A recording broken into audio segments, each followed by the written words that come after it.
আসসালামু আলাইকুম। আশা করি আমরা সবাই ভালো আছি। আজকে আমরা যে টপিকটা দেখব সেটা হচ্ছে আমার জটিল সংখ্যার সরলীকরণ। সরলীকরণ বলতে মানে জিনিসটা হচ্ছে এমন যে ধরো আমরা উদাহরণ দিয়ে শুরু করি, তো তাহলে আমরা সেটা ভালো মতো ক্লিয়ার হবে। ধরো এই জিনিসটা দেওয়া আছে যে ভাইয়া 3+4i বাই হচ্ছে 5+2i। আমাকে একটা কথা বলো ভাইয়া, প্রত্যেক সংখ্যা আলটিমেটলি এটা কি সংখ্যা? জটিল সংখ্যা না? ভাগাহারে জটিল সংখ্যাই তো আসবে, তাই না? আসলে একটা জিনিস পছন্দনীয় না যে কোনো জটিল সংখ্যা হরে থাকুক। এটা মানে কাইন্ড অফ বলতে পারো যে পছন্দ করা হয় না। কি পছন্দ করা হয় না? যে আরও জটিল সংখ্যা আমাদের হরে আছে, এটা পছন্দ করা হয় না। আমাদেরকে চেষ্টা করতে হবে জিনিসটাকে মানে যাতে সব কিছু লবের মধ্যে থাকে সেইভাবে নিয়ে যাওয়ার। এটা হচ্ছে মধ্যে সরল করার প্রক্রিয়াটা আর কি। এখন কীভাবে সরল করা সেটা হচ্ছে আমাদের প্রশ্ন। তোমাকে প্রথমে কী করতে হবে, ধরো আমি সংখ্যাটা লিখলাম যে ভাই 3+4i ভাই হচ্ছে আমাদের 5+2i। যদি তোমাকে সরল করতে হয় আমাকে একটা কথা বলো তো, নিচেরটাকে সরাই ফেলতে হবে না? বা অথবা ধরো যদি নিচে জটিল সংখ্যা আসা যাবে, এটা হচ্ছে মূল কথা, নিচে জটিল সংখ্যা আসা যাবে না, তাহলে নিচে যদি আমি কোনোভাবে একটা বাস্তব সংখ্যা বা জাস্ট এমন সংখ্যা আনতে পারি যাকে বাস্তব পার্ট আছে, তাহলে কি হয়ে যাবে না? এই যে অবাস্তব পার্টটা সরাই ফেলতে পারলে আমার কাজ হয়ে যাবে না? আমি যদি কোনোভাবে 2iটাকে সরাই ফেলতে পারি, খালি 5 থাকুক, সমস্যা কি? ওর তো ওখানে ওটা অবাস্তব থাকছে, মানে আমার অবাস্তব পার্টটাও থাকতেছে না। তাহলে আমরা কি করবো এখানে? আমরা উভয় পক্ষে বা উপরে নিচে নিচেরটার অনুবন্ধী দিয়ে গুণ করে দিব। যেটার কি দিয়ে গুণ করব? নিচেরটা অনুবন্ধী দিয়ে গুণ করে দিব। তাহলে কি আসতেছে 5 - 2i, আর এখানে হয়ে যাবে হচ্ছে 5 - 2i। কেন গুণ করলাম একটু পরে জিনিসটা বুঝতে পারবা। ঠিক আছে? আমাদের ফার্স্ট স্টেপটা কি? যদি এরকম একটা ভাগাকার জটিল সংখ্যা থাকে, আমাদের প্রথম স্টেপটা হচ্ছে যে আমরা কি করব? নিচেরটা অনুবন্ধী দিয়ে উপর নিচে গুণ করে দিব। আচ্ছা, তাহলে আমাদেরকে কি করতে হবে এখন? দেখো নিচেরটা কোন সূত্রে পড়ে গেল বলো তো? ভাই a plus B into A minus B না? তাহলে কোন সূত্র হয়ে গেল এটা? A square minus B square. আচ্ছা okay, A square minus B square. বুঝতে পারলাম জিনিসটা? আচ্ছা, উপরটা গুণ করে দাও, নর্মালি বাংলা গুণ আমরা যেটা করি, 3×5 = 15 মাইনাস কত হবে 6i, এটা আসতে হচ্ছে 5+20i, আর এখানে আসতেছে হচ্ছে -8i², তাই না? বাংলা গুণ করে দিলাম, ঠিক আছে? আচ্ছা, এখন বলো তো কি আসতেছে আমাদের দিন শেষে জিনিসটা, যে নিচেরটা ভাইয়া দেখো তো কি হয়ে গেল, একটা আই রয়ে গেছে এখানে। আচ্ছা, 25 - 4i² হয়ে গেল না নিচে আমাদের?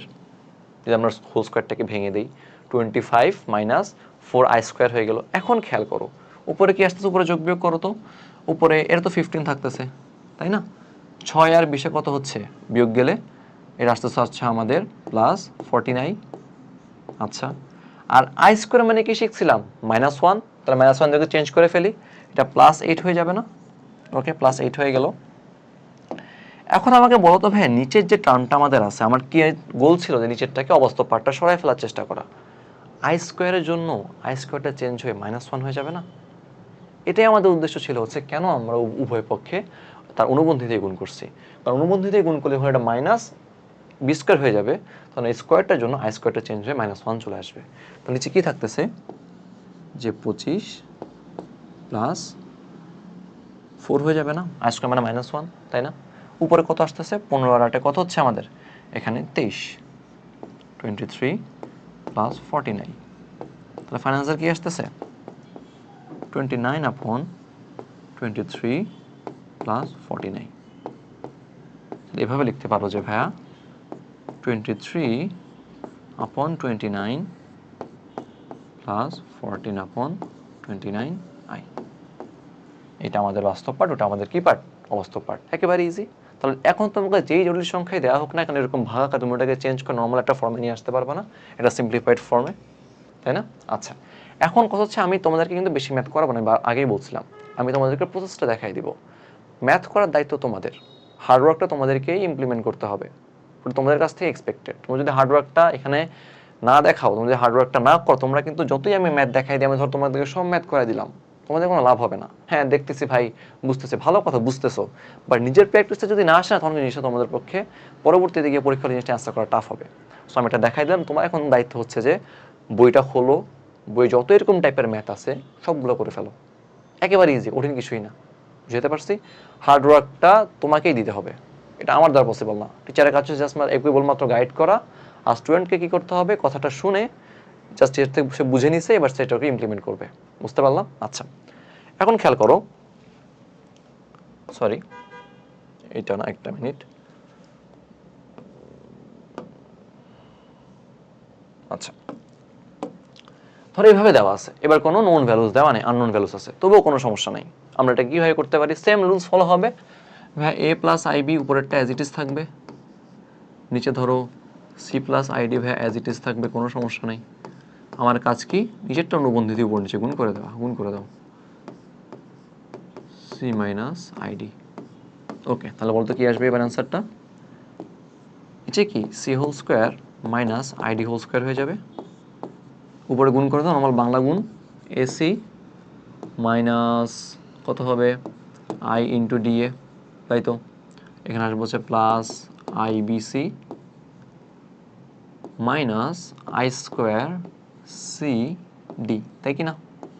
আই স্কোয়ার সিডি, বুঝতে পারলাম? আচ্ছা, নিচে আমাদের দেখো as it is same law follow হয়ে গেল, যে ভাই কি হবে, আই স্কোয়ারটা চলে যাবে। আচ্ছা, আজকে লিখে আগে পরে সরাই দিচ্ছি তাকে আমরা, minus I square D square. উপরে কি আসতেছে দেখো তো, এটা মানে কি, ওকে মাইনাস ওয়ান দিয়ে রিপ্লেস করে দেওয়া যায় না? আর আইগুলোকে একসাথে করে ফেলো, তাহলে এসি মাইনাস ওয়ান করলে কি হবে, যদি মাইনাস আই এখান থেকে কমন নিয়ে নিই আমরা, প্লাস আই কমন নিই উপর থেকে, এখান থেকে প্লাস আই কমন নিলে কি আসবে, বিএ, সরি বিসি হবে এটা, হ্যাঁ ভুল লিখছি, মাই ব্যাড, এখানে বিসি হবে, বিসি হবে, তাই না? বি ইন্টু সি বিসি হবে।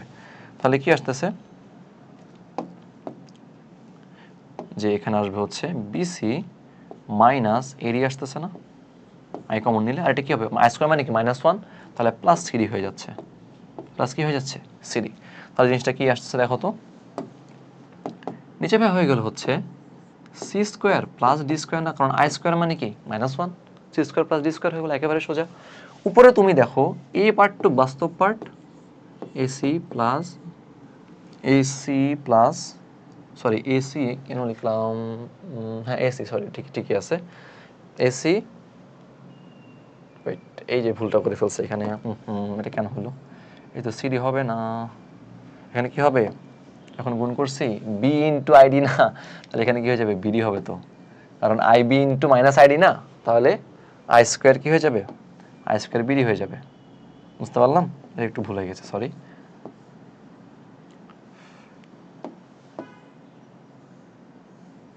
আচ্ছা, ঠিক করে লিখে তাহলে আমাদের জন্য বুঝতে ইজিয়ার হবে। ওকে, এখানে কি হবে, আই স্কোয়ার বি ডি, ঠিক আছে? তাহলে এখানে কি আসবে, বিডি আসবে। তাহলে এটা কি হইল, এসি ইন্টু বিডি, আর এখানে যদি আমি আই কমন নিই তাহলে আসতেছে আমাদের কি, BC minus AD.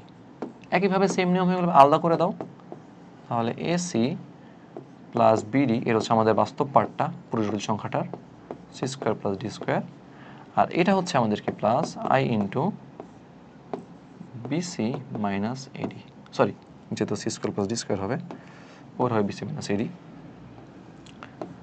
BC minus AD, আর এখানে হবে as it is C square plus D square. বুঝতে পারলাম?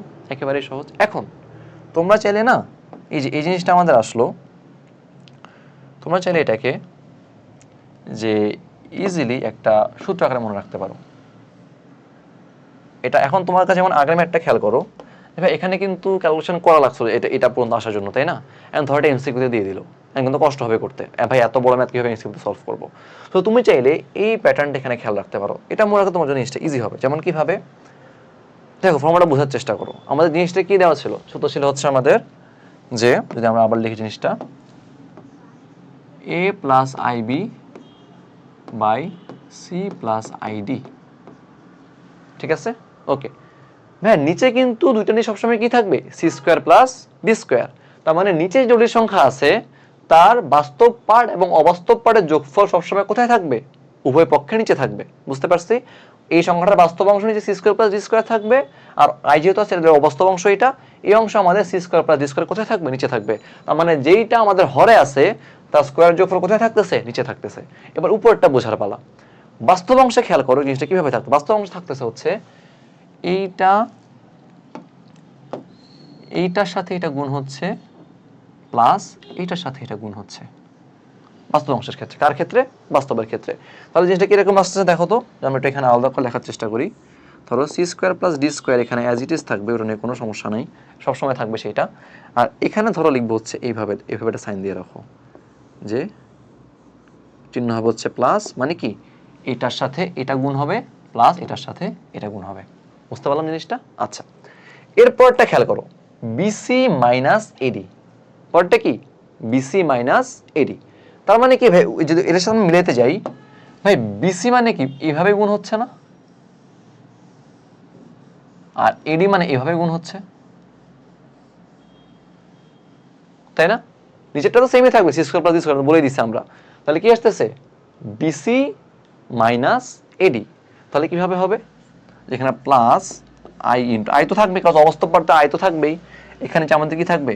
C square plus D square as it is সবসময় থাকবে, যখন আমাদের কোনো কনফিউশন নাই। এখানে এমন চিহ্ন দিয়ে রাখো, মাঝখানে মাইনাস দিয়ে দাও। কেন এটা ভাই? কারণ প্রথমে আসবে হচ্ছে বিসি, তারপরে আসবে কি এডি। এখন তুমি কিভাবে মনে রাখবো ভাই, কোনটা আগে করবো? মনে রাখো যেই অ্যারো হেডটা আগে, দেখো এখান থেকে গেলে এই অ্যারো হেডটা আগে আসতেছে না, তাহলে এরকম মানে হচ্ছে বিসি, এটা মানে হচ্ছে, এটা শর্টকাট একটা ট্রিক আর কি মনে রাখার জন্য। কারণ এমসিকিউতে ভাই এত বড় ম্যাথ করার তো দরকার নেই, তাই না? সো আমরা শর্টকাট ইজিলি মনে রাখতে পারি, ঠিক আছে? আচ্ছা, তো একেবারে সহজ, তাই এইভাবে জটিল সংখ্যাকে সরল করে ফেলা হয়, ঠিক আছে? আমাদের পছন্দনীয় না হচ্ছে হরে অবাস্তব পার্থক্য, এটা আমরা পছন্দ করি না, বুঝতে পারছি? ওকে, এখন একটা রিকোয়েস্ট থাকবে তোমাদের কাছে যে এই জিনিসগুলো একটু মুখস্থ করে ফেলো। কেন মুখস্থ করবা? দেখবে যে অনেক ম্যাথ এগুলো রিপিট হচ্ছে অনেক ম্যাথে, এবং যদি মুখস্থ রাখো তুমি ডাইরেক্ট মানটা ইউজ করে ফেলতে পারবা। সো বড় বড় ম্যাথ ছোট হয়ে আসবে। যেমন তোমার কিন্তু এর থেকে এটা আনতে হলে কিন্তু আবার সরল করতেই হবে, দরকার নেই। I plus I, one plus I by one minus I goes কি মনে রাখবো? আই মনে রাখবো, ঠিক আছে? সেম গোস ফর এখানে one minus I by one plus কি মনে রাখবো? মাইনাস আই মনে রাখবো। ওয়ান বাই আই মনে হচ্ছে মাইনাস আই, আর এটা মানে হচ্ছে ওয়ান প্লাস আই স্কয়ার হচ্ছে two I, one minus I square হচ্ছে মাইনাস টু আই। এই পাঁচটা জিনিস একটু মনে রাখো, এটা হচ্ছে শর্টকাটের মতো। দেখবা যে সামনে যখন অন্যান্য ম্যাথ আসবে, সামনে আমরা দেখবো অন্যান্য ম্যাথ আসবে, যে একেবারে ইজিলি তোমার জিনিসটা হয়ে যাচ্ছে, ঠিক আছে? তো আজকে লেকচার এই পর্যন্তই। ধন্যবাদ সবাইকে। আসসালামু আলাইকুম।